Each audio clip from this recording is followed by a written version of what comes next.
Buenas tardes a todos. Muchas gracias por estar aquí. Hoy vamos a tener el segundo webinar del ciclo que nos va a dar el doctor Juan Carlos Fernández Miranda. Ya le presentamos en el anterior episodio. Haré de todas maneras una breve reseña para aquellos que no lo conozcan, cosa que creo que es imposible. Como sabéis, se formó como residente de neurocirugía en el Hospital de la Paz, ganó el premio al mejor residente cuando terminó. Posteriormente hizo un fellow, una estancia con el profesor Roton en la Universidad de Florida, cosa que yo creo que le marcó para bien, para siempre. Completó su formación en la Universidad de Virginia en Pittsburgh, donde posteriormente estuvo trabajando y actualmente es el jefe del departamento de la Universidad de Stanford. Tenemos el gran placer y el honor de compartir con él y con todos ustedes, a los cuales os agradezco profundamente que estéis con nosotros y que os deseo que realmente sea de utilidad este webinar. Y sin más, voy a pasar ya la palabra al profesor Juan Carlos Fernández Miranda, que nos va a hablar del acceso a los tumores de clivus. Creo que sí, ya está conectado, con lo cual yo hago mutis por el foro y les dejo con él. Un placer, hasta luego. Gracias, Luis, y gracias a la Sociedad Española por tenerme de nuevo con vosotros. Para mí es siempre un placer poder compartir con ustedes mi tiempo y mi experiencia y que les sea de utilidad. Espero también que tengamos tiempo al final para preguntas y discusión si así lo desean.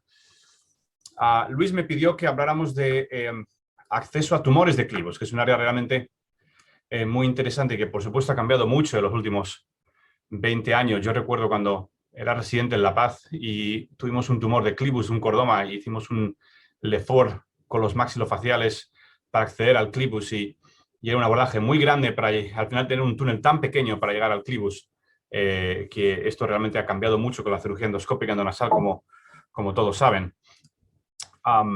Este es el equipo con el que trabajo en Stanford y quiero remarcar de manera muy importante que es un trabajo multidisciplinar. El trabajo con nuestros colegas de ENT es muy importante, tanto en la parte de rinología para la base del cráneo endoscópica, como para la cirugía lateral de base de cráneo, para los abordajes, digamos, transpetrosos. Su colaboración es fundamental. En el webinar anterior os presenté a la gente en mi laboratorio que hace un trabajo extraordinario y con los cuales tratamos de seguir aprendiendo e incorporando nuevas nociones en el campo de la cirugía de base de cráneo. Y si hablamos de acceso al clivus, tumores de clivus, digamos, pues tenemos tres categorías fundamentales, como todos saben, que son cordomas, condosarcomas y meningiomas. Y luego hay otros, un cajón desastre, donde hay muchas otras posibles patologías, pero esas son las tres más importantes, más frecuentes. Si hablamos de cordomas y condosarcomas, son tumores, los dos de origen condroide, pero que tienen un comportamiento biológico en general bastante distinto. De manera, consideramos que en general los condosarcomas son menos agresivos que los cordomas, aunque por supuesto hay circunstancias muy específicas para cada cual. Sin embargo, los dos comparten una localización anatómica y una técnica quirúrgica muy similar y por tanto por ello tiene sentido estudiarlos juntos por la cuestión técnica, aunque no por la cuestión biológica o oncológica. Cuando hablamos de cordomas, algo que aprendimos, yo durante mi década en la Universidad de Pittsburgh tuve la oportunidad de tratar muchos cordomas, aproximadamente unos 150, y aprendimos que hay una curva de aprendizaje muy importante y que, por supuesto, la experiencia del equipo es fundamental para aumentar el grado de resección total en estos tumores, manteniendo el mismo grado de complicaciones o incluso mejorándolas.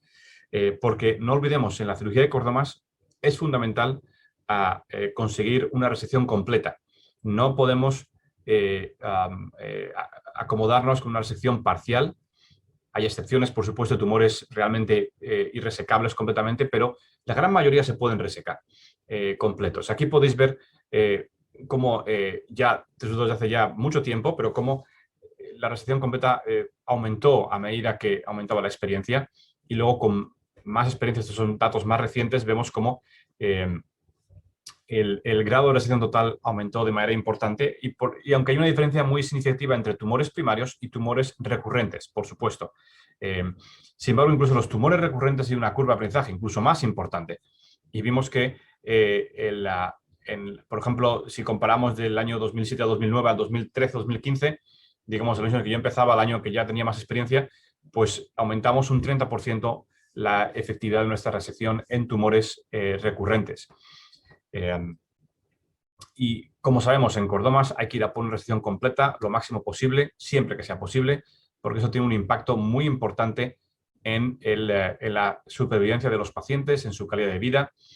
Y ahora hemos descubierto que incluso en algunos casos no es necesario hacer radioterapia cuando hacemos una resección completa si la biología molecular del tumor es favorable. Por tanto, en cirugía de cordoma el objetivo es hacer una resección completa o incluso si puede ser incluso con márgenes cuando sea posible. En la cirugía del condrosarcoma es algo un poco distinto. También tendemos a ser agresivos en el sentido de hacer la resección lo máximo posible, pero a veces uno puede dejar algo de residuos si está muy pegado a la arteria carótida, puede dejarlo pegado al sexto par, etcétera, etcétera, porque estos tumores responden mejor a la radioterapia, especialmente, incluso se puede hacer radiocirugía en esos casos, en pequeños tumores residuales, y son tumores de crecimiento más lento. Por tanto, una conducta agresiva, pero con una moderación un poco más cierta. En algunos casos, especialmente vemos tumores cuando sacamos en pacientes de edad avanzada, en los que una resección casi completa más radiación puede tener un resultado equivalente a una resección radical. Y luego está, por supuesto, el campo de discusión de los meningiomas petroclivales. Esto es uno de los tumores que más nos fascinan como cirujanos de base de cráneo, ¿verdad? Por su complejidad. Son tumores de alto riesgo, muy difíciles técnicamente, y los hay de muchos tipos y muy diversos. Y por tanto, de nuevo, es un grupo muy heterogéneo, con muchas variantes, y vamos a hablar un poco de qué tipo de abordajes hacemos para esos tumores, si tenemos tiempo. Esto también es otro artículo que publicamos hace años ya en la Universidad de Pittsburgh, en la que no es un grupo largo de pacientes, grande de pacientes, pero comparamos cuando hacíamos cirugía de base cráneo lateral con cirugía de base cráneo endoscópica para ese tipo de tumores, y vimos que nuestro objetivo era no ser tan agresivo con la resección de los tumores, sino enfocarnos más en la calidad de vida del paciente después de la cirugía. Y vimos que en nuestros casos conseguíamos mejorar la calidad de vida de nuestros pacientes en muchos casos. Y eso es importante, es algo que no es fácil en la cirugía de meningiomas petroclivales, ya que muchos tienen secuelas importantes después de la cirugía. Voy a centrarme a partir de ahora un poco después de esta breve introducción clínica, en los aspectos anatómicos y quirúrgicos que creo que son importantes para la cirugía de base de cráneo endoscópica cuando vamos al clivus. Como a lo mejor saben y han visto en otras ocasiones, dividimos la región clival en tres grandes grupos, superior, medio e inferior. Es una clasificación, digamos, arbitraria, ¿verdad? Pero que nos ayuda desde el punto de vista académico para comprender un poco mejor las relaciones anatómicas en cada segmento. Y esto se puede hacer tanto a nivel transcranial, y esto clásicamente se dividía en tres, algún grupo lo divide en cuatro, pero en tres segmentos del clivus para decidir qué abordaje transcranial abierto realizar, y esto lo tradujimos a la cirugía endoscópica endonasal. Por tanto, empezamos en el segmento superior. El clivus superior está formado por el dorso selar, por las quinoides posteriores, y el límite inferior está a nivel de este proceso del que les voy a hablar también, como se diría, que es el proceso petroso del esfenoides, que es lo que forma el canal, el suelo del seno cavernoso y el suelo del canal de Dorelo. Por lo tanto, desde ahí hacia arriba, desde el sexto par hasta las quinoides posteriores, es lo que consideramos el clivus superior, la parte superior del clivus, que es la más pequeña, pero realmente difícil de acceder, porque si uno lo ve desde una perspectiva endonasal, este clivus es, por tanto, todo lo que está detrás de la pituitaria. Incluye el suelo de la silla y un poco por debajo de la silla, el dorso selar y las quinoides posteriores desde el canal de Dorelo. Y lo llamamos también el clivus pituitario, o quiero decir el clivus selar, mejor dicho, porque de nuevo es la región retrocelar. En este área, cuando accedemos a este área por vía endoscópica endonasal, tenemos que hacer lo que se llama una transposición pituitaria, porque la glándula está en nuestro camino. Esto es una técnica innovadora que describió el profesor Kassam en el 2008. Cuando yo empecé y hice mi primer año de formación con él, estaba absolutamente fascinado con esta técnica. Me pareció casi de ciencia ficción que uno sea capaz de mover la pituitaria fuera de su sitio y acceder al clivus de la región interpeduncular que está por detrás. Y realmente fue un momento fascinante aprender estas técnicas. Y en aquel momento Kassam describió dos técnicas de hacer la craniodectomía posterior y acceder al clivus posterior, al clivus superior, quiero decir. Una es la técnica extradural, en la que simplemente uno diseca la dura de la pituitaria y del suelo de la silla y la eleva, y de esa manera puede acceder al dorso selar. Y incluso las cnidoides posteriores, aunque en muchos casos la cnidoide posterior, si es alta y tiene unos ligamentos bien robustos, no se pueden quitar. Pero bueno, es una manera de acceder, de una manera limitada, a acceder al dorso selar. Luego está la técnica realmente innovadora, que es la técnica de transposición pituitaria intradural, en la que la glándula directamente se levanta de la silla, se diseca de las paredes del seno cavernoso, del suelo, se corta el diafragma selar y se sube la región supraselar. Y luego se ve la dura del dorso selar y tiene una exposición extraordinaria del dorso selar y de las cnidoides posteriores, y luego puede ver la dura y accede directamente a la región interpeduncular. El problema con esa técnica que provee un abordaje extraordinario es que conlleva un riesgo significativo, pienso yo, de disfunción pituitaria. Y la reservamos, yo habitualmente la reservo para casos de cirugía para tumores intrínsecos. Y con ello me refiero a cirugía de tumores hipotalámicos, del tallo hipofisario, sobre todo canafariangiomas o cierto tipo de gliomas de este área hipotalámica o óptico hipotalámico. Porque en estos casos necesito ver el tallo, necesito ver la glándula, y por eso necesito hacer un abordaje intradural. Y además, porque son casos en los que en sí mismos hay un riesgo elevado de disfunción pituitaria. Y por tanto, me preocupa menos dañar la disfunción pituitaria simplemente por el abordaje, porque los casos ya o tienen la glándula afectada, la función, o tienen un alto riesgo durante la resección quirúrgica. Sin embargo, para casos de tumores extrínsecos o extradurales, o extrínsecos significan que no, digamos que son de la base del cráneo, especialmente cordomas, condosarcomas y algunos meningiomas. Describimos esta técnica más adelante, esta técnica que llamamos interdural o intercavernosa para la cranioidectomía posterior. Y básicamente se trata de cruzar el seno cavernoso para llegar a la cranioides posterior y a la región que está detrás. Esta técnica que describimos se basa en el conocimiento de las capas durales alrededor de la silla turca. Se hace una incisión en la capa externa perióstea que nos lleva directamente al seno cavernoso, y con ello podemos llegar a través del seno cavernoso a la cranioides posterior.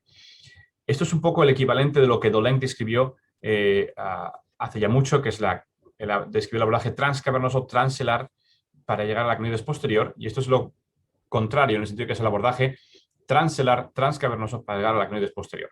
Es como un Doleng, pero a la inversa. Y realmente es una técnica extremadamente efectiva y que a mí me ha resultado muy satisfactoria, y que además sé que otros cirujanos han ido aplicando en el tiempo, lo cual demuestra la efectividad de esta técnica. Y por supuesto uno tiene que entender la anatomía bien y tiene que estar tiene que tener cierto manejo del sangrado venoso cuando entra en el seno cavernoso, pero realmente no es muy difícil, en mi opinión, cuando uno tiene cierta experiencia. Anteriormente les hablé de los ligamentos, y realmente los ligamentos los empezamos a ver no tanto en la cirugía hipofisaria como en la cirugía transcavernosa para ese tipo de tumores. Cuando yo empezaba a atravesar el seno cavernoso para quitar cordomas, condosarcomas, meningiomas, y empezamos a ver estos ligamentos que pegaban la permeabilidad del seno cavernoso a la carótida y que tenía que cortar para poderme realmente movilizar bien la pituitaria. Les voy a enseñar un ejemplo. Este es un ejemplo, uno de los primeros casos que hice aquí en Stanford, un adolescente que se presentó con un tumor que le quitaron por una vía órbitocigomática. Y entonces en la intraoperatoria no se dieron cuenta, en la preoperatoria, en el intraoperatorio le dijeron que es un cordoma. Y en el postoperatorio, pues como es lógico, dejaron todo el tumor que está en el dorso selar, como pueden ver aquí. No es mucho tumor, es poco, pero está invadiendo todo el dorso de la silla y las clínicas posteriores. Y por detrás también tiene parte que está metida en el tronco cerebral. Entonces, en un caso como este, ¿qué hacemos? ¿Lo mandamos a radiación o lo operamos? En mi opinión, es siempre mejor operarlo que mandarlo directamente a radiación.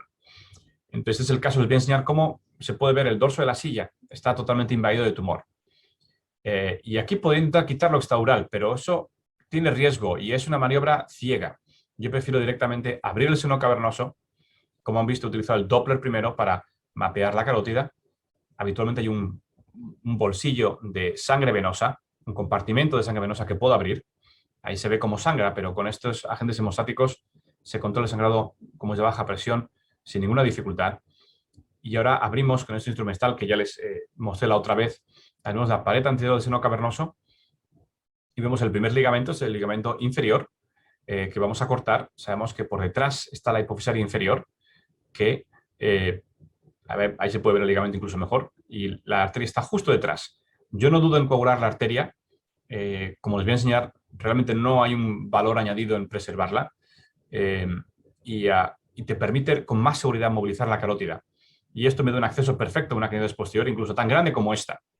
A veces cuando uno hace transcavernoso en un lugar, puede hacerlo extradural en el otro porque tiene más espacio, pero aún así, por definición, uno cuando quita la clínica posterior siempre va a abrir el seno cavernoso, porque la clínica posterior está dentro del seno cavernoso, ¿verdad?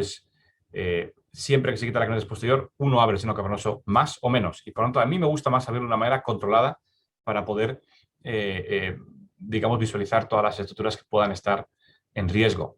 Este es el tipo de instrumental que les comenté que hemos desarrollado y que está ya prácticamente listo y que realmente ayuda mucho en este tipo de cirugía para abrir el seno cavernoso y trabajar dentro de él, etc. Nos preguntamos en ese tiempo qué pasaba cuando uno quitaba las dos clínicas posteriores, cuando uno coagulaba la hipofisaria inferior.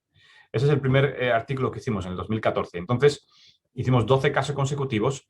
La mayoría eran unilaterales y vimos que ninguno de esos pacientes tuvo una diabetes insípida permanente. Más adelante, acumulamos 20 pacientes consecutivos en los que quitamos las clínicas posteriores bilaterales, los dos lados. Como saben, los cordomas habitualmente invaden las dos. Y en esos 20 casos consecutivos miramos cuál fue la incidencia de diabetes insípida. Y hubo solo 2 casos de diabetes insípida permanente y un solo caso de hipocortisolismo. Y en mi opinión, ambos o estos casos eran tumores muy grandes que requirieron una manipulación de la glándula muy importante. Y yo creo que esa fue la causa de la disfunción pituitaria y no tanto el coagular las hipofisarias inferiores, porque pensamos que la hipofisaria superior puede hacer un flujo colateral y, por tanto, prevenir isquemia de estructuras hipotálamo-hipofisarias. Nos movemos ahora al tercio medio del clivus, una región realmente difícil de acceder por abordajes abiertos. Los abordajes abiertos al clivus medio habitualmente involucran abordajes transpetrosos, bien un abordaje transpetroso anterior por la fosa media, un abordaje transpetroso posterior retroauricular o uno combinado, anterior y posterior o petrostomía total, de los que hablaremos al final. Pero la cirugía endoscópica endonasal realmente nos ha dado un abordaje directo al clivus medio, que es, en mi opinión, muy superior cuando estamos hablando de tumores puramente ventrales en la línea media. Como ven, los límites del clivus medio desde la vista endoscópica van desde el suelo de la silla, o mejor dicho, el proceso petroso, el canal de Orello, el suelo cavernoso, hasta, digamos, en la visión endoscópica, el attachment, la adherencia de la fascia faringo-basilar o la coana, que uno puede ver muy fácilmente. Eso es lo que delimita el clivus medio inferiormente. Y luego, cuando lo vemos a nivel abierto, está justo por delante del foramen yugular y por encima del tubérculo yugular. Ese es el clivus, digamos, el clivus medio. Cuando uno ve el clivus medio de una vista endoscópica endonasal y lo abre, por supuesto, lo que encuentra es la arteria basilar, el tronco de la arteria basilar. Y es muy importante recordar que en este área uno tiene muchas perforantes de la arteria basilar que están en riesgo cuando hacemos cirugía y que uno tiene que tener extrema delicadeza operando en este área. Y la más grande de las arterias en esta región es la arteria cerebelosa anteroinferior, la AICA, que pueden ver aquí, y que puede estar bien adherida a tumores, especialmente meningiomas, y que uno tiene que tener especial cuidado con ella. Igualmente, en este tercio medio, uno ve el sexto par en toda su trayectoria cisternal. Como saben, el sexto par nace del surco pontomedular y transcurre vertical y oblicuo hacia arriba hasta que entra en el segmento interdural. Y esto está todo en nuestro abordaje al clivus medio. En el tope, como pueden ver, está el clivus superior, que es donde vemos el tercer par, como hemos visto anteriormente. En esta región del clivus medio es fundamental el papel del sexto par, porque lo vamos a tener siempre en nuestro camino y, por lo tanto, vamos a estudiar con detenimiento sus segmentos y cómo prevenir el sexto par, cómo encontrarlo en cirugía. Les voy a mostrar algunos casos en este. Este es el área más común donde tenemos los cordomas, ¿verdad? Este es un cordoma bastante típico, contiene una parte exofítica en el seno esfenoidal y una parte intradural, que como ven está muy pegada a la basilar y, como decíamos, a la cerebrosa anteroinferior. En este vídeo les quiero mostrar cómo es importante, cuando uno hace cirugía de cordomas, no entrar directamente al tumor y empezar a aspirarlo, sino realmente rodearlo lo mejor posible. Tener todas las referencias anatómicas expuestas. Y cuando uno lo hace de esta manera, es mucho más probable que uno consiga una resección completa, no deje tumor y además luego de una manera más segura. Por lo tanto, yo les recomiendo que traten de hacerlo siempre de una manera muy ordenada y tratando de rodear el tumor de fuera a adentro en vez de dentro a fuera. He visto muchos cirujanos que operan tumores cordomas como si fueran tumores de hipófisis, aspirándolo y tratando de buscar las esquinas. Y a mí me parece que ese tipo de tumor es un planteamiento erróneo. Como pueden ver aquí, hemos quitado todo el tumor hasta la dura meningia. Hemos quitado la dura externa, que siempre está involucrada en tumores meningios, cordomas. Y ahora estamos abriendo la dura meningia, la capa interna de la dura. Y vemos toda la parte que está intradural. Igualmente, yo no dudo en hacer un abordaje, una apertura dural generosa, porque para mí la prioridad es quitar todo el tumor y hacerlo de una manera segura y poder ver bien todas las estructuras. Ya después me ocupo de cómo reconstruirlo, pero primero me preocupo de hacer una resección lo más completa y lo más segura posible. Los cordomas a veces son aspirables y realmente fáciles de quitar, pero en ocasiones están calcificados y son fibrosos, como por ejemplo en este caso es parcialmente fibroso y es más difícil. Y pueden ver cómo está bien pegado a la AICA. Y entonces uno tiene que hacer una resección cuidadosa y con técnica microquirúrgica, con la aspiración, haciendo tracción suave, controlada, con los microdisectores que hemos hablado, microtijeras, etcétera, para poder finalmente hacer una resección segura y completa de ese tumor. En este caso es un tumor que está prácticamente en la línea media, no se extiende lateral, por lo tanto el sexto par en este caso está a lo mejor involucrado en el segmento cisternal, pero no más allá. Y estos son los casos, digamos, más sencillos en ese sentido.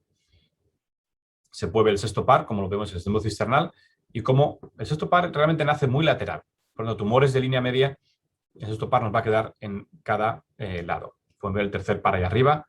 Ahí estoy buscando, estando seguro de que no queda ningún tipo de tumor. A veces estos cordomas invaden la aracnoides y con delicadeza me gusta buscar y estar seguro de que no queda ningún tumor invadiendo la aracnoides. Y son realmente casos que uno disfruta la anatomía que ve porque realmente es de la más bonita del cuerpo humano, ¿verdad? Y ahora ya nos enfocamos en nuestra reconstrucción. Y la reconstrucción aquí siempre se hace siempre la hago en varias capas. Primero una capa de colágeno, luego una capa de fasciolata, luego pongo un colágeno de grasa, el flap y un drenaje lumbar. Les voy a mostrar más detalle de reconstrucción un poco más tarde. Hay casos como el de este chico que os enseñé antes, como le quitamos las crinitis posteriores y todo el tumor en el hueso, en el que hay tumor, a veces que los cordomas pueden ser muy agresivos e invadir dentro del tronco cerebral. Y he quitado algunos tumores realmente muy invasivos dentro del tronco cerebral, lo cual siempre es de riesgo muy alto, porque como pueden ver aquí, tenemos las arterias perforantes. Aquí estoy tratando de abrirme camino entre dos arterias perforantes que se ven aquí, una arriba y otra abajo, para entrar, como esas que se ven en la disección anatómica, para entrar dentro del tronco cerebral y quitar este tumor. Pero es un tumor que es extrínseco, no es un tumor intrínseco del tronco cerebral. Por lo tanto, uno va a encontrar un plano, casi con seguridad. Pero puede involucrar, como ven ahí, otra perforante que está justo detrás de la otra y que es muy fácil, si uno se distrae, lesionar. Y una perforante a este nivel puede ser devastadora, o puede uno tener suerte y no pasar realmente nada, ser un pequeño stroke en el pedúnculo cerebeloso medio sin mayores consecuencias, pero a veces puede afectar al tracto piramidal que pasa entre medias y realmente darle una hemiparesia con graves consecuencias. Aquí pueden ver cómo poco a poco vamos a ir entrando dentro del tronco cerebral para quitar el tumor, hasta que realmente encontramos un plano con el tronco cerebral en sí mismo.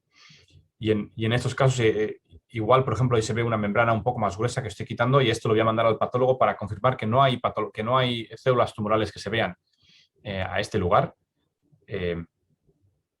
Y de nuevo, la reconstrucción, este es el congajo de fascia lata, la grasa que ocupa el receso clival, y luego el flap que se pone entero, en este caso un flap extendido hacia el suelo de la fosa nasal, y luego asegurando bien el flap. Aquí pueden ver el postoperatorio, y este paciente tuvo un resultado sin secuelas y una resección completa del tumor. Como les decía, hay tumores cordomas que se extienden lateralmente hacia el ápex petroso o hacia la región petroclival, y esos son los que tienen el mayor riesgo de lesionar el sexto par, o incluso los que se presentan como primer síntoma con visión doble, ¿verdad? Como decíamos, el sexto par nace del surco pontomedular y luego sigue su misma dirección oblicua, penetra la dura y tiene este segmento interdural que va entre las dos capas de dura. Lo que se llama el canal de Dorelo, entre estas dos capas de dura, llega hasta el tope del canal de Dorelo, que está formado por este hueso con forma triangular, que es el proceso petroso del esfenoides. Este hueso tiene una capa dural, que es lo recubre dura, por supuesto, dura perióstica, que llamamos el pliegue dural petroclival, que es una referencia muy importante para encontrar el sexto par a medida que va del canal de Dorelo al seno cavernoso. Y posteriormente, habitualmente encontramos esta parte que está más gruesa de dura, encontramos un ligamento, que es el ligamento de Gruber o el ligamento petroesfenoidal, que también nos puede servir de referencia, pero menos, porque está por detrás del sexto par. Sin embargo, el proceso petroso lo encontramos por delante. Otro ejemplo, otro cordoma. Este cordoma se extiende lateralmente, como pueden ver. Incluso en esta imagen pueden ver el sexto par y el tumor a ese nivel.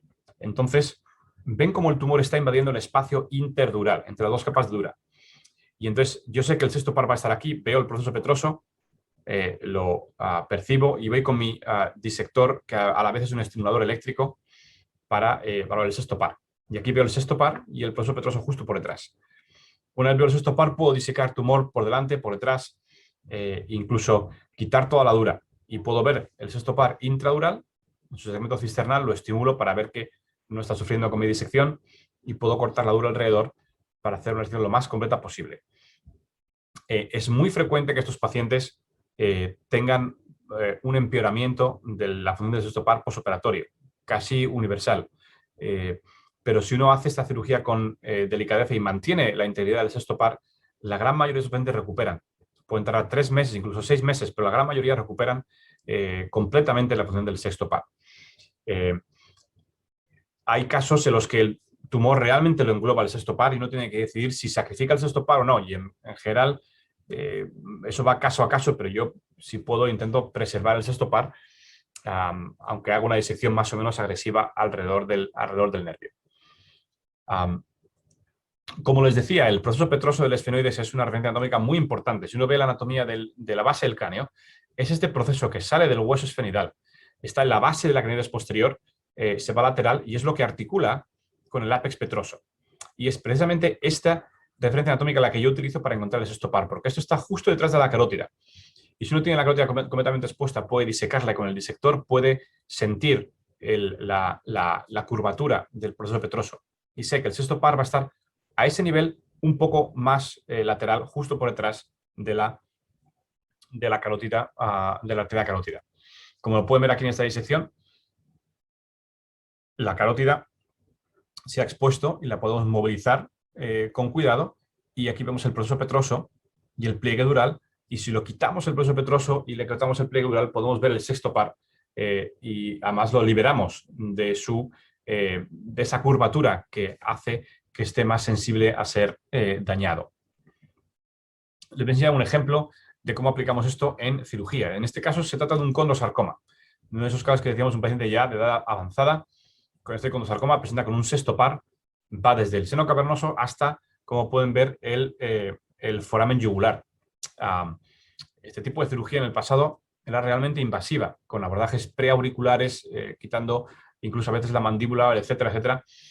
Pero hoy en día la cirugía endonasal es, en mi opinión, la mejor opción para ese tipo de tumores. Aquí pueden ver en esa cirugía, este hueso que estamos citando aquí es precisamente el proceso petroso. Lo hemos fresado su base en el hueso esfenoidal, de manera que lo podemos quitar de manera entera. Y eso es lo que me asegura quitar todo el clivus. Y ahora estamos hablando de ese pliegue dural, que es el pliegue dural petroclival. Y justo detrás de ese pliegue dural vemos el sexto par, como lo pueden ver aquí, el sexto par completamente disecado. Y una vez lo tengo el sexto par en el tope de mi disección, puedo quitar todo el tumor que está por debajo. Por tanto, de nuevo, no es la navegación, ni siquiera la estimulación eléctrica la que me ayuda a encontrar el sexto par, es realmente la referencia anatómica. Los otros me ayudan, pero la anatomía es lo que realmente marca la diferencia. Un concepto fundamental que quiero revisar con vosotros hoy que es muy importante, que es el concepto del abordaje transpterigoideo, porque realmente cuando uno hace abordajes al clivus, al clivus medio e inferior, entender bien cómo expander el abordaje lateralmente es fundamental. Eso es lo que se llama el abordaje transpterigoideo. ¿Por qué? Porque si uno mira aquí al hueso, el clivus que vemos detrás está parcialmente obstruido por el hueso pterigoideo. Para entender el abordaje transpterigoideo hay que también entender muy bien este hueso, que es el hueso palatino. El hueso palatino tiene un proceso horizontal que forma el suelo de la nariz y un proceso vertical que forma la pared medial del seno maxilar. Y luego tiene estos dos procesos que ven aquí. Este es el proceso esfenoidal, que se llama así porque toca el suelo del esfenoides, y luego tienen el proceso orbitario, que se llama así porque toca el suelo del techo de la órbita. Y entre medias está el foramen esfenopalatino, porque la arteria esfenopalatina va de la fosa pterigopalatina a la cavidad nasal. ¿Verdad? Entonces uno tiene que tener muy bien en la cabeza esta estructura de la región pterigopalatina. Y dentro de la región pterigopalatina está el canal del nervio vidiano, que, como saben, es una referencia fundamental para el abordaje transpterigoideo. Por lo tanto, lo que buscamos es el proceso esfenoidal del hueso palatino y el agujero esfenopalatino. Lo fracturamos o lo fresamos, y esto, cuando quitamos el proceso esfenoidal, vamos a encontrar esta arteria, que es la arteria palato-esfenoidal, también llamada arteria faríngea, que va desde la fosa pterigopalatina hasta la región nasofaringea. Esta arteria palato-esfenoidal realmente no es importante por la vascularización que provee, sino por ser una referencia anatómica fundamental para el canal vidiano. ¿Cómo encontramos el canal vidiano? Encontrando esta arteria primero. Una vez encontremos la arteria, la podemos coagular, la movilizamos de medial a lateral de una vía superióstica, pegándonos al hueso, y eso es lo que hace que encontremos el canal del vidiano. ¿Por qué es importante el canal del vidiano? Porque es una referencia para poder llegar hasta el agujero rasgado anterior, si no me equivoco, se llamaba el foramen lacerum, el agujero rasgado anterior a la literatura clásica. Si uno ve esta anatomía en el escáner, el canal vidiano nos lleva directamente al foramen lacerum. El foramen lacerum es algo que hemos estudiado con mucho detalle y que creo que es de gran importancia en la cirugía endoscópica de base de cráneo, sobre todo para la región clival, petroclival. El foramen lacerum es el hueco que queda al confluir estos tres huesos, ¿verdad? El esfenoides, el hueso petroso y el hueso, la porción clival del hueso occipital. ¿Cómo llegar al foramen lacerum es fundamental? porque la arteria carótida, saben, va desde la región paraclival a la región petrosa. La curvatura se produce a nivel del agujero del foramen laserum. Cómo exponerlo es fundamental, pero no es fácil. La referencia clásica es el canal vidiano.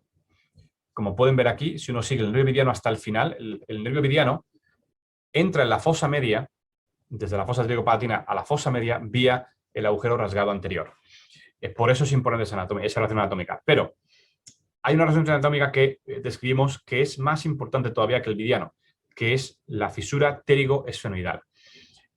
Y esto es algo que pasó inadvertido por mucho tiempo. Mucha gente describió, hay un tejido fibroso que está a lo de la carótida, en el foramen laserum, etcétera, pero realmente la descripción anatómica precisa no se hizo apropiadamente. Esto es realmente, este tejido fibroso que ven aquí es la fisura pterigo-esfenoidal, porque está entre el hueso del esfenoides, entre el suelo del esfenoides y el hueso pterigoideo. Y es una fisura entre ambos dos. Y si uno la sigue, va de inferior a superior y de medial a lateral, uno la sigue, llega directamente hasta el foramen laserum, como pueden ver aquí. Y es una referencia anatómica incluso más importante que el vidiano. ¿Por qué? Porque está medial, la encontramos primero, y porque la podemos seguir directamente al foramen laserum. De hecho, como os decía, exponer el foramen laserum en la carótida a este nivel es fundamental, porque está, digamos, en el cruzamiento de muchos caminos a la base del cráneo. Si ponemos el epicentro en el foramen laserum, podemos ir hacia la fosa media por arriba, hacia el foramen yugular por abajo, hacia el tubérculo yugular por el medio y por abajo, fisura petroclival por detrás, etc. Realmente está en el cruzamiento de muchos caminos importantes a la base del cráneo. Y esta fisura pterigoesfenoidal se ve en todos los escáneres. Si uno hace un escáner de corte fino, puede ver esta fisura entre el pterigoides y el suelo esfenoidal. Y la técnica que describimos es, uno fresa el suelo del esfenoides, uno fresa la pterigoides y las va fresando progresivamente hasta que la fisura se va definiendo y la seguimos hasta la carótida. Y esa, en mi opinión, es la manera más eficaz de exponer la carótida a nivel del agujero rasgado anterior. Otra cosa importante es que el nervio vidiano y esta fisura tienen un ángulo de 45 grados, que uno puede ir siguiendo y este ángulo se va cerrando a medida que llegamos al foramen laserum. Si uno ve esta foto del hueso por detrás, este es el hueso pterigoideo y esto es el clivus y el hueso esfenoidal. El hueso esfenoidal articula con el pterigoideo a este nivel y esta es la razón de la fisura pterigoesfenoidea. Si pueden ver por detrás, forman el ángulo de 45 grados. Incluso en esta otra visión se puede ver la apertura del canal vidiano en el agujero rasgado anterior y entre medias, en la confluencia de ese ángulo de 45 grados, hay una protuberancia, que es el tubérculo pterigoideo, que es algo que si uno consulta el manual de anatomía de Gray, el Gray's Anatomy, uno lo puede encontrar ya descrito hace un siglo, este tubérculo pterigoideo. Pero, por supuesto, no tenía la relevancia quirúrgica que hoy tiene, porque ese tubérculo pterigoideo, cuando uno lo quita, le da un acceso directo a la parte justo debajo de la arteria carótida, a nivel del agujero rasgado anterior. Además de exponer la carótida, el exponer esta fisura pterigoesfenoidal me permite cortarla y movilizar la carótida para poder acceder lo que se llama por un abordaje a través del foramen rasgado hacia el ápex petroso que está por detrás y hacia el foramen yugular. Lo que hemos hecho ha sido cortar ese tejido, separar la carótida de la trompa de Eustaquio que está por debajo, movilizar la carótida, también me permite movilizar la trompa de Eustaquio hacia inferior y hacia lateral, y esto me permite llegar al foramen yugular, al ápex petroso, como pueden ver en esta disección. Es una técnica que es muy importante para cirugía, especialmente de condosarcomas. Les voy a enseñar un par de casos para aplicar esta técnica. Esta es una paciente joven, realmente que además venía de un país de Latinoamérica, vino a operarse a Stanford con este condosarcoma. Se presentó con visión doble. Tenía lo que se llama la enfermedad de Maffucci, que es una enfermedad que produce más tendencia a lesiones condroides. Les quiero enseñar el paso a paso del abordaje transpterigoideo, ¿okay? Porque creo que esto es fundamental. Aquí estamos disecando a nivel de la fosa, a nivel de la coana, ¿verdad? Van a ver la apertura de la resección de lo que se llama el proceso esfenoidal del hueso palatino. Y esto me permite empezar a ver esas arterias. Primero hay una que se llama la palato-vomeral, pero la importante que estamos buscando es la palato esfenoidal.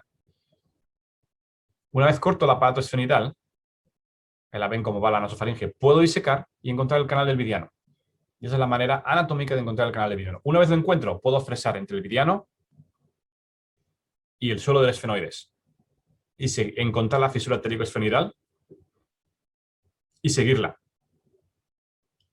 En este caso, sacrificamos el nervio vidiano. Eso me permite extender mi abordaje mucho más lateral, hasta el foramen rotundum, sin ningún problema. Es una esfenoides media que estamos quitando, que es muy prominente. Y en este caso, estamos empezando a entrar en el tumor, pero lo fundamental ha sido encontrar esta fisura térico-esfenoidal, que ahora mismo estoy coagulando, porque eso es lo que va a ser mi referencia crítica para encontrar la carótida. La estoy cortando, la fisura térico-esfenoidal, para acceder al tumor que va hacia el foramen yugular, hacia el apes petroso, mejor dicho. Pero en este caso, igualmente, la carótida está totalmente desplazada por el tumor. ¿Y cómo la encuentro? Utilizando la fisura térico-esfenoidal, porque inevitablemente va a unirse a la carótida, por muy desplazada que esté lateralmente. Lo que han visto allá arriba es el seno cavernoso desplazado, no invadido en este caso, y ahora con un endoscopio más angulado podemos ver ahora mismo la carótida a nivel petroso. Y ahora estamos fresando y como ven aquí, este tejido es la fisura petroclival. Fíjense que bien se ve el hueso petroso por arriba y el hueso clival por abajo. Hemos expuesto toda la fisura petroclival y hemos fresado todo el origen de este tumor para hacer una resección completa para este paciente. Hay condrosarcomas que operamos que son mucho más grandes y más difíciles. Esta es otra chica también que vino del Caribe a operarse. Este ya es un caso que hice en Pittsburgh, con un tumor bien grande. Y como ven, la belleza de esta anatomía, cómo el tumor está creciendo centrado, el epicentro es la fisura petroclival, crece hacia el seno cavernoso y fosa media, crece hacia el foramen yugular y espacio parafaringe. Todo a lo largo de la fisura petroclival. Y aquí pueden ver las distintas secuencias de este tumor. Como ven, tiene una efusión del oído medio por obstrucción de la trompa de Eustaquio. Pero ¿es este un tumor que se puede hacer vía endonasal? Sin duda. A pesar de que tenga tanta extensión en la fosa media, uno tiene un acceso al tumor y puede vaciarlo de esa manera. Pero con los años aprendimos, esto es una idea del profesor Snyderman en Pittsburgh, que se puede mejorar el acceso haciendo un abordaje transmaxilar contralateral. Esto es simplemente el Caldwell Look Approach, un abordaje sublabial por un lado, una cosa realmente muy sencilla. Se abre la ventana por encima de la encía. Y esto, si pueden ver, la angulación que nos permite es paralela a la carótida petrosa. Y por tanto podemos acceder mucho más al apex petroso. Voy a enseñar un breve clip de esta cirugía. Se hizo todo endonasal, pero a la vez abrimos una vía accesoria transmaxilar. Y pueden ver la angulación de mi instrumento. Y ahora, como incluso puedo poner la fresa dentro del apex petroso. Y como esa es la fresa entrando por la vía transmaxilar. Y entonces esto me permite fresar mucho más distalmente el apex petroso. La carótida la estoy separando con el aspirador. Y esto me permite llegar mucho más lateral. Prácticamente hasta el meato acústico interno. Y luego superiormente también puedo llegar más a la fosa media, más lateral. Y trabajar dentro del seno cavernoso y fosa media de esta manera y quitar mucho más tumor. Por lo tanto, cuando tengo un tumor en el que realmente quiero llegar muy lateral al apex petroso, utilizo este tipo de vía accesoria, que tiene muy poca morbilidad en realidad, y que nuestros colegas ENT están bien familiarizados con ella, pues una vía bien clásica. Y aquí pueden ver el posoperatorio con una resección del tumor completa en este caso. Para finalizar, vamos a ir al apex, a la región clival inferior, ¿verdad? En esta región es cuando vamos vía abierta, o si le damos desde la vía abierta, incluye el foramen magno, el foramen yugular, tubérculo yugular, el cóndilo, el hipogloso, canal hipogloso, etc. Por supuesto, es una vía de abordaje far lateral la que utilizamos para suboccipital far lateral para ese tipo de lesiones. Pero vía endonasal también tenemos oportunidad de acceder a esta región, aunque con más precauciones, como vamos a ver. Esto va desde, decíamos, del suelo del esfenoides, aquí abajo, desde el suelo, desde la atasme de la fascia faringobasilar hasta el foramen magno. Y describimos hace ya muchos años cómo extender esto más lateral, porque los primeros abordajes al clivus inferior eran muy estrechos. Pero si uno realmente sabe cómo disecar la nasofaringe y hacer una nasofaringectomía apropiada, uno puede extenderse muy lateral. Desde el foramen lacerum por debajo puede ir al tubérculo yugular, que pueden ver aquí, alrededor del tronco cerebral, y luego puede ir hacia abajo, hacia lo que se llama el cóndilo occipital. Aquí, por ejemplo, les voy a enseñar otro ejemplo de otro condrosarcoma en el que vamos a hacer el abordaje translacerum, y en este caso vamos a ir hacia el clivus inferior para llegar hasta el tubérculo yugular y hacia el foramen yugular. Y en este caso pueden ver el hipogloso ha sido completamente expuesto. Ahora estamos fresando por debajo y alrededor de la carótida y de la trompa de Eustaquio. Pero básicamente les quiero enseñar cómo este corte, de nuevo, que desengancha, digamos, la carótida de la trompa de Eustaquio, pero preserva la trompa de Eustaquio, no hace falta cortarla, simplemente la movilizamos. Es una maniobra muy importante para poder acceder de manera directa al foramen yugular y al ápex petroso inferior, región petroclival inferior, donde tenemos la mayoría de este tumor, como pueden ver ahí. Al final uno puede acceder y puede ver toda la trayectoria de la carótida petrosa hasta su entrada en la base del cráneo, utilizando esta modificación del abordaje translacerum para llegar hasta el foramen yugular. Ahí se puede ver toda la carótida y el foramen yugular y la parte más inferior del clivus. Descubrimos cuando analizamos nuestra serie de cordomas que precisamente esta región clival inferior era la que teníamos peores resultados, donde más frecuentemente dejábamos tumor. Y era precisamente porque no sabíamos cómo extender de manera eficaz lateralmente nuestro abordaje. Y esto igualmente lo aplicamos estudiando la anatomía de cómo drilar la parte medial del cóndilo occipital para poder aumentar nuestro abordaje a nivel del foramen magno. En este caso en particular para meningiomas de este área, casos realmente muy seleccionados.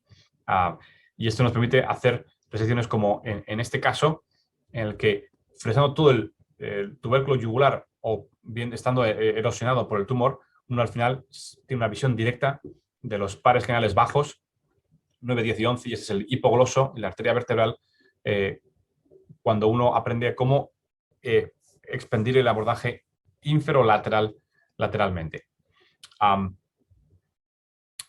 Les voy a enseñar ya para finalizar algunos ejemplos. Este es un caso que parecía del clivus, afectando al clivus inferior, ¿verdad? Casi hasta el foramen magno, en un chico de 13 años que presenta con tinnitus. Simplemente, y parecía un meningioma, ¿verdad? Sin embargo, la imagen era un poco rara. Les voy a enseñar ahora, este es el T2, cómo está muy señal oscura, ¿verdad? En el T2, lo cual puede estar muy calcificado o algo raro está pasando en este meningioma. Tiene también una extensión lateral que no es muy clara. Entonces, en este caso le hicimos una biopsia, primero vía endonasal, y resultó como un melanocitoma meningeal melanocytoma, un tumor bien raro. Entonces, planteamos después un abordaje más completo, claro, para hacer la lesión del tumor vía endonasal.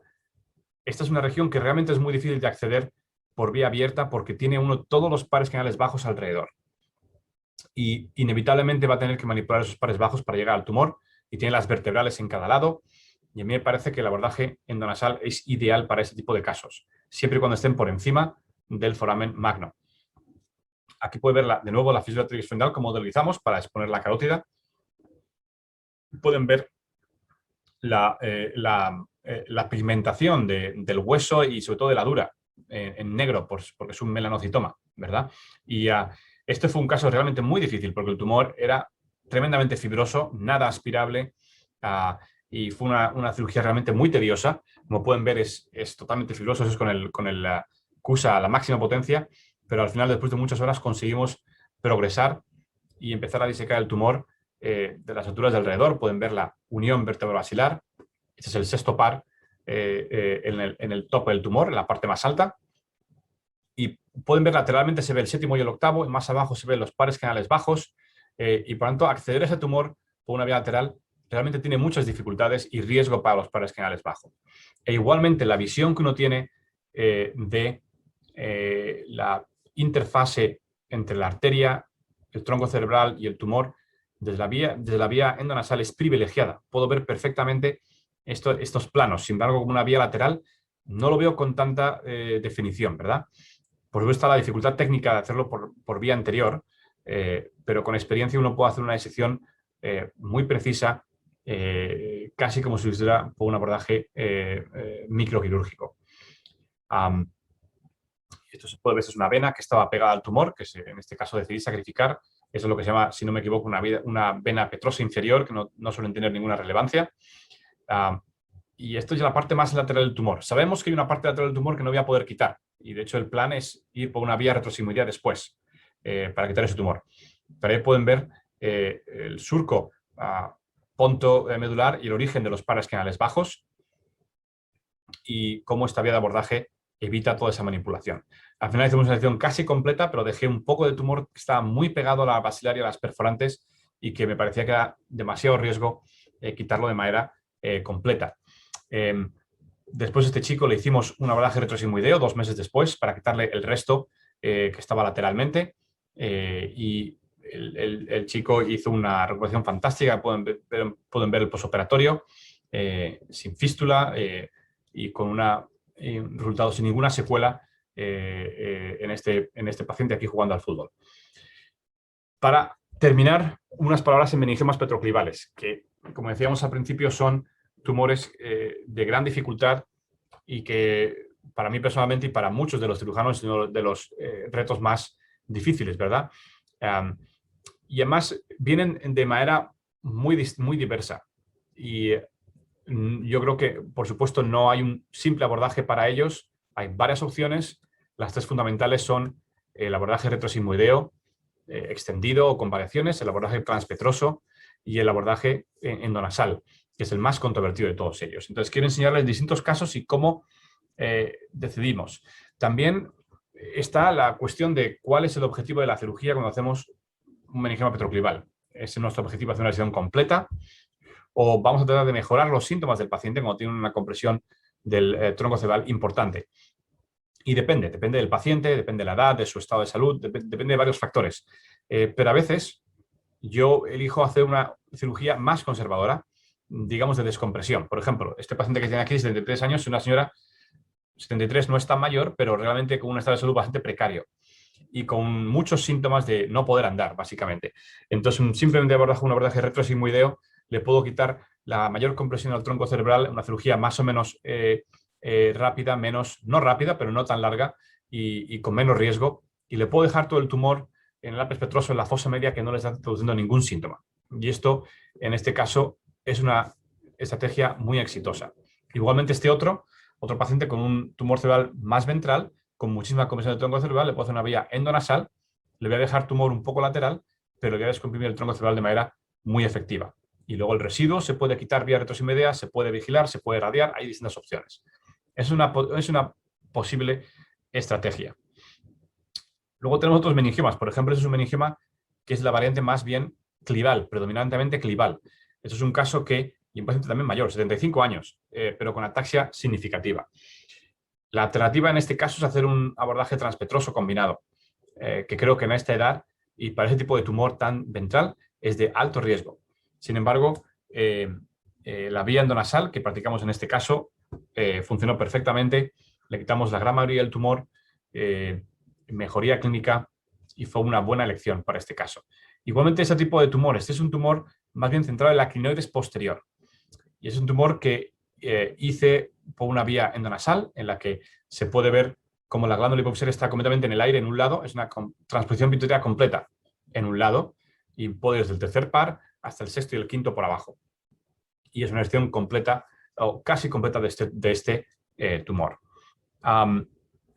Como les decía, la reconstrucción es en varias capas y esto es muy importante. Primero colágeno, después fascia lata, después un colágeno de grasa para ocupar el resto clival y después el flap extendido. Y en estos casos yo siempre pongo un drenaje lumbar, que me parece que es muy importante para reducir la incidencia de fístula de líquido.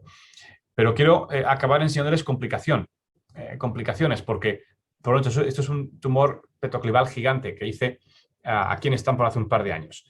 Y este paciente vino en un estado verdaderamente deteriorado, con muchos síntomas, y tiene un tumor muy grande. Y dije, bueno, voy a hacer una cirugía de descompresión vía endonasal, quitarle el máximo tumor que pueda, pero le voy a dejar un poco de tumor lateral. Y fue muy bien lo que es la cirugía, muy efectiva para quitar el tumor, pero esta persona tenía un estado de malnutrición, además era adicta a las metanfetaminas, es decir, un estado de salud no apropiado. E hizo una complicación que puede ser realmente terrible, que es una necrosis del flap septal. Aquí lo pueden ver, esa es la glándula, y ven como el flap está necrótico. No está haciendo fístula, no está goteando, pero tiene una meningitis y tiene un cuadro infeccioso. Y como ven, el flap se ha soltado, no está curando, se ven signos de infección y esto es una situación muy difícil porque en este caso no teníamos un colágeno contralateral y nos hemos quedado sin opciones de reconstrucción buenas dentro de la nariz. ¿Qué hacemos en un caso como este? Hicimos lo que se llama un colágeno temporoparietal. Esto es un colágeno que se basa en la arteria temporal superficial y se llega hasta arriba y luego se coge un trozo de pericráneo y es realmente un colágeno muy útil. Aquí está el ENT haciendo el debridement de toda la zona que está necrótica y lo que van a ver ahora es cómo vamos a transponer este colágeno desde la fosa media a través de la fosa pterigopalatina. Van a ver el dilatador y cómo de un lado a otro transponemos este tejido. Ese es el dilatador que utilizamos, que es el mismo para un set de traqueostomía. Esto es una técnica que yo aprendí del profesor Carrao en Pittsburgh y que he utilizado en pocas ocasiones, afortunadamente, pero en las ocasiones en las que lo he utilizado ha sido realmente una técnica salvadora. Pacientes sin otra reconstrucción posible, en este caso, un flap temporoparietal realmente puede salvar a este paciente. Estamos poniendo de nuevo una nueva fascia lata, un nuevo colágeno de grasa, y ahora, pero lo importante hay que dar tejido vascularizado, si no este paciente nunca va a cicatrizar. Y aquí viene el flap, que lo pueden ver, es un flap bien robusto y hay que diseñarlo bien porque si no se le puede quedar corto a uno, pero en este caso, bien diseñado, cubre toda el área y es un tejido muy vascularizado porque es muy robusta esta arteria temporal superficial. Y con esta reconstrucción, este paciente realmente ha ido muy bien y se recuperó de su meningitis y está en una buena situación. Y quiero terminar hablándoles de este caso, por ejemplo, que he hecho ya más recientemente, hace unos 3 meses me llegó este paciente de fuera del estado con este mismo tan grande. ¿Qué hacemos? Esta es una paciente joven, tiene 44 años, pero tiene muchos síntomas. No puede tragar, no puede andar, tiene visión doble, tiene neuralgia del trigémino o neuropatía del trigémino, mejor dicho. Hacemos una cirugía endonasal, hacemos una vía retrosigmoidea. ¿Qué hacer con este paciente? En este caso me pareció, por ser joven y por los síntomas que tenía, me parece que lo mejor era hacer un abordaje transpetroso. Y con esto es un poco también para recordar, sobre todo a los más jóvenes, que es importante que tengamos en cuenta los abordajes clásicos de base de cráneo que desarrollaron los pioneros, como Almefti, como Dolenc, etcétera, etcétera, porque esos abordajes siguen teniendo una utilidad muy importante en nuestra práctica. Menos que anteriormente, porque antes no había otra opción, pero hoy día siguen siendo importantes. En este caso hicimos un abordaje combinado transpetroso. Este es el flap de pericráneo que está pediculado posteriormente a la región occipital, fundamental para la reconstrucción. Como ven, es un abordaje bien grande. Hay maneras de hacerlo más pequeño, pero en este caso yo quería tener mucho espacio. He hecho la craniotomía Y ahora estamos haciendo con los neurotólogos, están haciendo el fresado de la mastoides. Yo tengo el honor de trabajar con un grupo de neurotólogos extraordinario, y ahí pueden ver la cápsula óptica que está siendo preservada. Y ahora estamos haciendo el abordaje de fosa media. En este caso quería tener acceso desde el seno cavernoso hasta el foramen yugular. Estamos haciendo el peeling de la fosa media, fresando ala esfenoidal, y eso es cortando el pliegue meningo-orbitario, exponiendo el seno cavernoso a la pared lateral. Y ahora vamos a encontrar V duros, V2, V3, apex petroso, ESPN, y ahora vamos a hacer el fresado del apex petroso. Ahí pueden ver V3 y foramen ovale. Por supuesto, cortar la meningia media y hacer una buena movilización de la tercera rama del trigémino para poder ahora fresar el apex petroso. Esto es poniendo una petrosimia combinada, tanto posterior como anterior. La anterior te da menos en este caso, pero también es importante para poder tener mejor acceso justo por debajo o justo paralelo al nervio trigémino. Ahora hacemos la apertura dural. Como saben, se empieza aprendiendo la fosa posterior, fosa media. Hay que hacer la coagulación o ligar el seno petroso superior, como pueden ver aquí. A partir de ahí cortamos el tentorio, y es el corte fundamental en el que uno une la fosa posterior con la fosa media y tiene un abordaje fantástico a la región petroclival. Y realmente fantástico porque tiene los instrumentos realmente muy cerca del origen del tumor, y a la vez el cerebro está apenas manipulado. Si uno tiene una buena posición, una buena relajación, el cerebro apenas está manipulado. Ese es el último corte del tentorio que nos permite desenganchar y encontrar y llegar al tumor. Y a partir de aquí, uno quiere devascularizar, después encontrar las referencias anatómicas, fundamentalmente el quinto par. Es el primero que me gusta buscar, ahí está el quinto par, y seguimos el quinto par hacia el cabum de Meckel.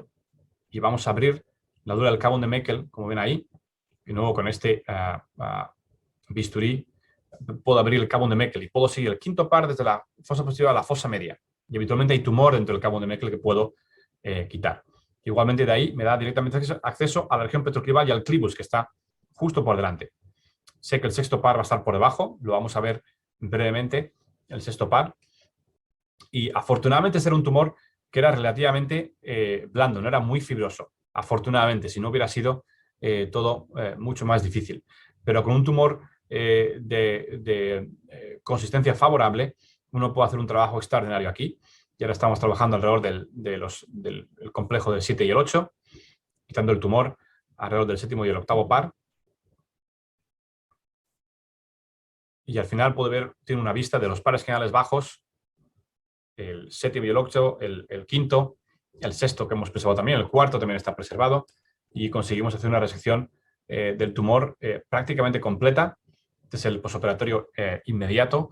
Como pueden ver, ese es el paciente justo antes después de la cirugía. Esta es una cirugía muy invasiva, por supuesto, pero el paciente tiene intactos los movimientos de los ojos y una mínima parálisis facial que recuperó completamente, y a los 3 meses se puede ver que tiene una resección prácticamente completa. Lo único que le dejamos es un poquito de tumor pegado a la pared posterior del seno cavernoso, a la entrada del cuarto par, pero una resección completa y una recuperación excelente, excepto la trigemia, la anamnes, ¿cómo se dice? Neuropatía del trigémino, en la segunda rama del trigémino fundamentalmente. Para finalizar, concluir, un poco recordar las claves anatómicas y técnicas para los abordajes al clivus que les he contado: la craniotomía posterior, proceso petroso, abordaje transtiroideo, el foramen laserum y translaserum, y el tubérculo yugular y cóndilo occipital.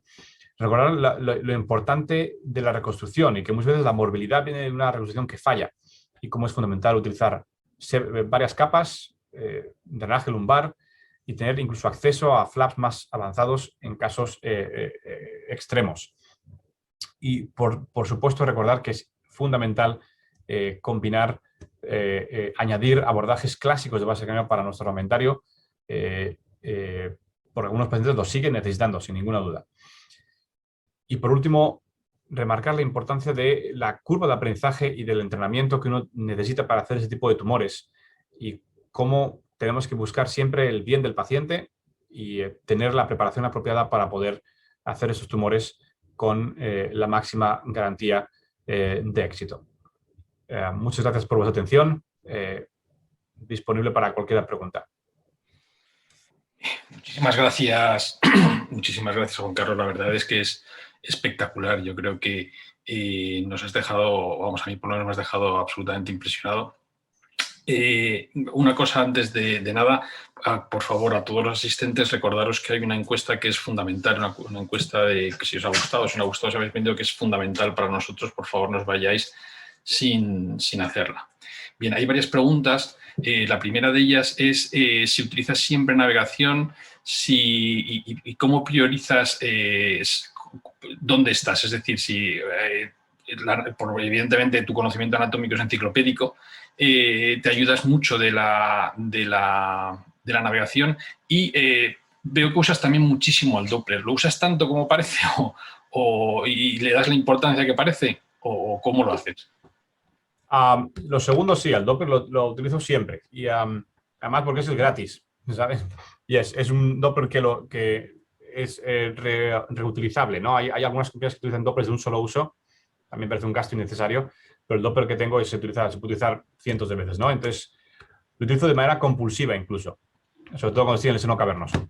La navegación siempre la utilizo, incluso para el tumor de hipófisis sencillo la utilizo también.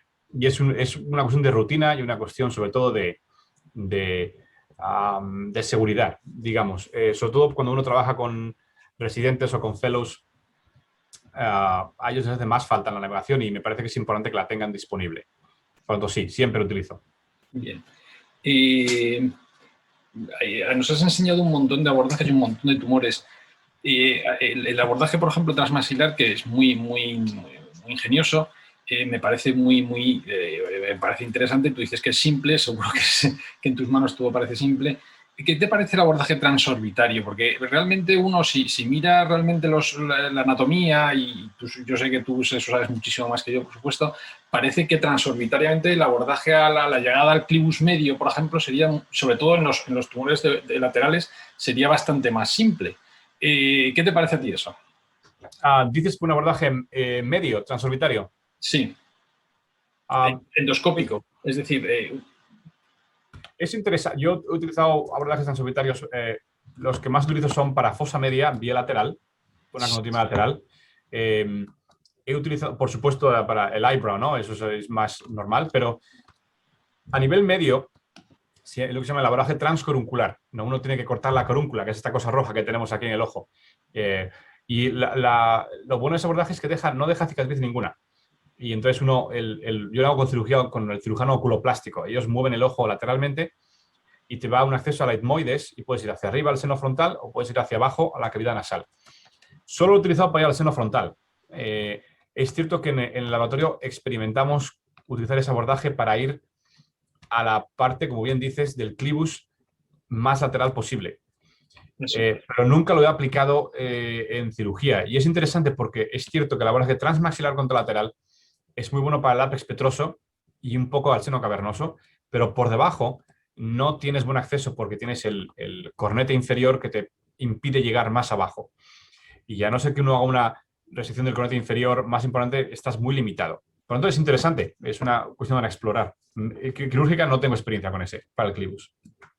Vale, me preguntan también si en pacientes que han recibido algún tipo de radioterapia o protonterapia, que si hay realmente la influencia de la radioterapia o de la protonterapia, si hay diferencia y si hay diferencia entre las diferentes técnicas radioterápicas, es decir, si es diferente si el paciente ha recibido radiocirugía, radioterapia fraccionada o protonterapia.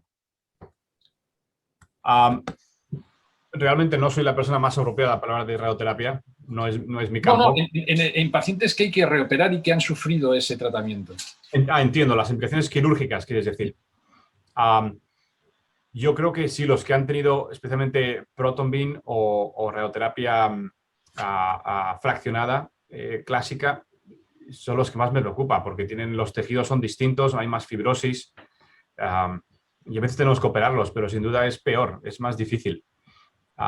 Aunque no es mi campo, he de decir que yo no tengo la respuesta, y creo que nadie la tiene certera, de que la Proton Beam sea realmente superior a otras técnicas de radioterapia para cordomas. Parece que tiene menor incidencia de tumores secundarios, pero yo he visto los efectos secundarios de manera igual, de radionecrosis en el cerebro y en los flaps. Por tanto, a mí, como decíamos antes, para mí un cambio muy importante en mi práctica para mis pacientes con cordomas ha sido restringir mucho la indicación de radioterapia. Veremos el futuro, si esto es una equivocación o no, pero trato de hacer una decisión completa y tratar de reservar la radioterapia para cuando recurran, pero no inmediatamente después de la cirugía. Incluso puede decir aquí en Stanford, el equipo de radioterapia recomienda muchas veces CyberKnife, que es mucho más conveniente, porque son solo a lo mejor 5 sesiones máximo. Y ellos dicen que los dos son iguales. Yo realmente no lo sé. En ese sentido, has hablado de la importancia de la biología molecular. Respecto a dejar restos o no dejar restos, o ser más agresivos, hacer un seguimiento más cercano. ¿Nos puedes explicar un poquito más eso, por favor? Sí, pensé que tenía un slide, pero se vio salir. En Pittsburgh hicimos un estudio. Yo no lo diré yo, lo diré uno de mis antiguos fellows, George Senonos. Él investigó el patrón molecular de estos tumores, de los cordomas. Y hay un paper publicado, hay un segundo que sale ahora. Se estudian en concreto con los estudios de Fish, se estudian las anomalías genéticas. Me parece que es el cromosoma 1, no me acuerdo muy bien, es el 21Q y el 11 no sé qué, no me acuerdo muy bien. Hay 2 anomalías genéticas que uno analiza el porcentaje y al final uno consigue clasificar los tumores, los cordomas, en 3 grupos, A, B y C, de riesgo bajo, medio y alto. Los de riesgo bajo y medio, si la resección es completa, los datos que tuvimos en la Universidad de Pittsburgh demuestran que la radioterapia no influye en el riesgo de recidiva. Y por lo tanto, en esos casos hemos dejado de recomendar radioterapia si la resección es completa. ¿Okay? Si la resección es parcial, la radioterapia ayuda. En los casos de alto grado, en esos casos hay que radiar sin duda, porque son tumores, sarcomas agresivos que por mucha resección que hagas van a volver a crecer. Por lo tanto, hay que hacer radioterapia. Hay otra pregunta respecto a tecnología, que es usar siempre fresas. Entiendo que usas siempre fresas diamantadas de grano grueso, lo que se llama cores, supongo. Exactamente. Y ahora han salido las nuevas puntas de ultrasónico que son capaces también de fresar. ¿Tienes alguna experiencia? ¿Crees que aportan algo? ¿Cuál es tu opinión? Sí. Bueno, yo utilizo para el fresado, utilizo el 95 o 99% del tiempo utilizo una fresa, como dices bien, de diamantada Coarse Diamond, ¿verdad? Son buenísimas. En cuanto al ultrasónico, a mí me parece que el uso es muy pequeño.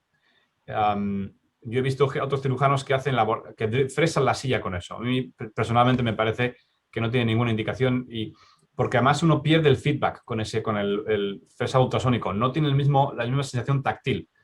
Y además el campo está muchas veces irrigado y tienes como spray, ¿no? de agua y no ves tan bien. Por tanto, me parece que para un fresado delicado en zonas difíciles no lo recomiendo en absoluto. Y para una zona fácil, ¿para qué lo vas a utilizar? Mi recomendación, yo lo utilizo, me gusta mucho sin embargo, me parece que es un instrumento extraordinario para indicaciones muy concretas. Para mí, por ejemplo, fresado del ápex petroso, cuando voy vía retrosigmoidea y quiero hacer el fresado de lo que se llama el meato, el tubérculo suprameatal, es un área que es estrecha y que además tienes los pares canales muy cerca. Esta fresa la pongo, el ultrasónico me fresa ese ápex petroso muy rápido y de manera muy segura. Me encanta para eso. Otra indicación, la crinoides posterior por vía abierta. Igualmente es un espacio bien estrecho entre el tercer par, la carótida, con una fresa que rota a ese nivel, a uno le da un poco de pánico a veces. Y este ultrasónico que vibra pero que no rota, es realmente muy seguro y muy efectivo en ese área. Yo para eso sí lo recomiendo. No lo recomiendo, por ejemplo, para una crinoides anterior. No me gusta hacer la crinoides anterior porque no tengo la misma sensación táctil y tengo miedo de lesionar el nervio óptico, lesionar la carótida, etcétera. La última pregunta. ¿Cuántos casos crees tú ahora mismo que se deberían de reunir al año para tener cierto grado de experiencia con, o sea, por decir, bueno, pues es lógico y normal que este centro haga haga este tipo de cirugías? Esa es una pregunta difícil y controvertida. Depende de qué es lo que estamos hablando. Una cosa es la cirugía de hipófisis, No, digamos, una cirugía compleja. Cirugía compleja. Yo creo, honestamente, por ejemplo, tumores, digamos, cordomas y condosarcomas. ¿Okay? Esos son tumores que son muy raros. Es decir, yo te digo, en mi residencia en La Paz, durante 5 años vi 2 cordomas, si no me equivoco. Bueno, y es así en muchos centros, aquí también. En Estados Unidos se diagnostican 300 cordomas al año en todo el país, en un país de 300 millones de habitantes. En España, no sé, habrá a lo mejor 50 cordomas al año, no puede haber muchos más. No tiene sentido que un centro haga un cordoma al año. Realmente no lo tiene. Tendría que haber centros determinados, no sé cuántos, 5, 6, no estoy muy seguro, eso no soy yo para decidir, pero tendría que ser un grupo reducido de cirujanos y de grupos haciendo ese tipo de cirugía, porque realmente los outcomes son diferentes. Pues muchísimas gracias. No puedo más que darte las gracias de nuevo, decir que es un honor y un placer que nos hayas dado este tiempo. La verdad es que lo que haces parece que es fácil y no lo es, y eso es porque lo dominas y demuestra que tienes un conocimiento absoluto no solo de la técnica, sino de la anatomía, y que además amas tu trabajo, y quedaremos siempre eternamente agradecidos a tu disposición. Y sin más, pues os deseo a todos que tengáis un extraordinario fin de semana y que nos veamos pronto. Y por favor, haced la encuesta. Muchísimas gracias a todos. Muchas gracias. Hasta luego. Gracias, Luis. Hasta luego. Hasta luego.